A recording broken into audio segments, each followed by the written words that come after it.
Well, good morning and welcome to Wake Up in the Word. Thank you for joining me today. We're going to look at a passage in the book of Philippians in our 24 days of joy that really helps us to focus on getting rid of the little things that might divide our fellowship and might harm our relationships with other people. Let's look at it together as we are in Philippians chapter 4.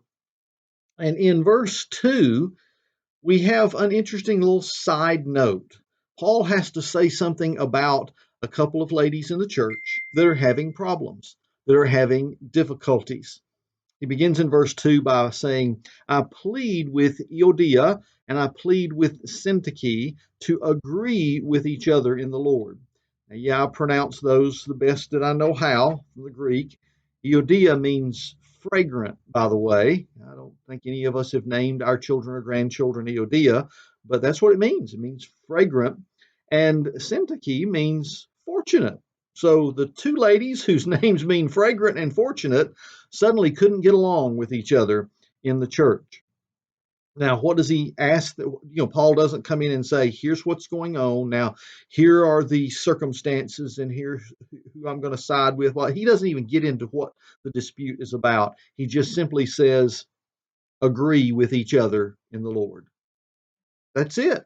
And then he asks a person that it apparently would be maybe the one who's going to read this letter to the church or something else, someone who is perhaps an elder in the church. He says in verse 3, yes, and I ask you, loyal yokefellow, help these women who have contended at my side in the cause of the gospel.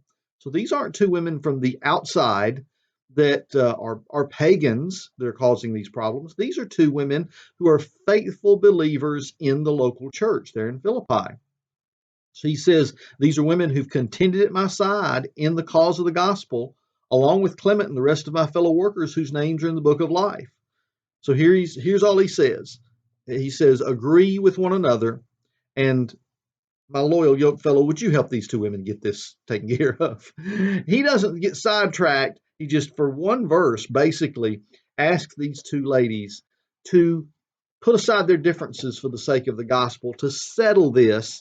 It shouldn't be something that really breaks up the fellowship and causes such disunity and disharmony within the body of Christ. Matter of fact, the way that Draper puts this is he says, problems happen. Problems in families, friendships, and fellowships usually stem from the little things that are left alone and soon become a breach that cannot be bridged. Personal differences often breed social division. Paul's telling us that nothing is to separate us from each other. We're to live in harmony in the Lord. We're far too quick to divide ourselves into factions. Most of the time, the division comes because of our selfish desire to vindicate ourselves. Something happens which we take as a personal affront, so we just set out to justify ourselves. Unfortunately, we can't justify our actions without casting discredit upon the actions of someone else. Selfishness comes to the forefront. Christ is dethroned, and a schism develops. A quarreling church does not please God. I concur. But how to solve those problems? It's not always easy. Some folks would rather break up the church, break up the fellowship, gossip about other believers, and tear apart the unity of the body of Christ than to not get their way. Friends, that's how you destroy a church. And there's nothing you can do if people decide that's what they're going to do. They're going to ignore the advice of the elders and the pastors and the leaders of the church, and they're going to just stand in a place and say, no, I'm right, he or she is wrong, and just make a big issue out of it. I'm not going to sit in the same building with them. I'm not going to serve on a committee with them. I'm not going to, you can hear it over and over and over. Friends, listen, the enemy loves dissension in the church. He loves to see folks within the church starting fights and having quarrels over little things that really don't matter. Friends, that's what this passage is all about. Paul takes just a couple of verses to say, get this straightened out, agree with one another, so that we can get to the important matters of the faith and the real fight that we are in.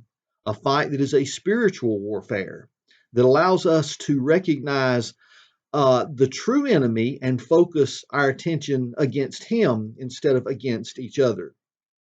In the previous epistle in your New Testament, in Ephesians, he points out something when he's talking about spiritual warfare, and it's just this statement: For we wrestle not against flesh and blood. I want you to think about that for just a minute. Our anger, uh, our fighting, our warfare shouldn't be against the person sitting in the pew next to us. You say, well, sometimes that's the person that's causing all the trouble, but why are they causing all the trouble? It is a spiritual warfare that Paul says is not against flesh and blood, but it's against principalities and powers and rulers of the darkness of this age. It is a spiritual battle. Recognize that, ladies. Recognize that more than anything, Christ wants his body to live in harmony and unity because we have a very real battle to fight and a very real warfare that's going on all around us. And as a body of Christ, we need to be unified. We need to be together and focused on the real enemy, not on each other. Well, I hope that's just a word of advice that'll get you through the day.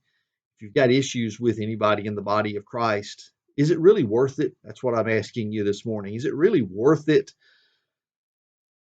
to win the argument and to lose the harmony of the church? Is it worth it to get your way and break relationships? Think about it.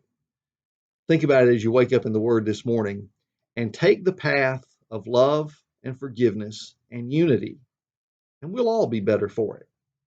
God bless you. I'll see you again here tomorrow, right here on Wake Up in the Word.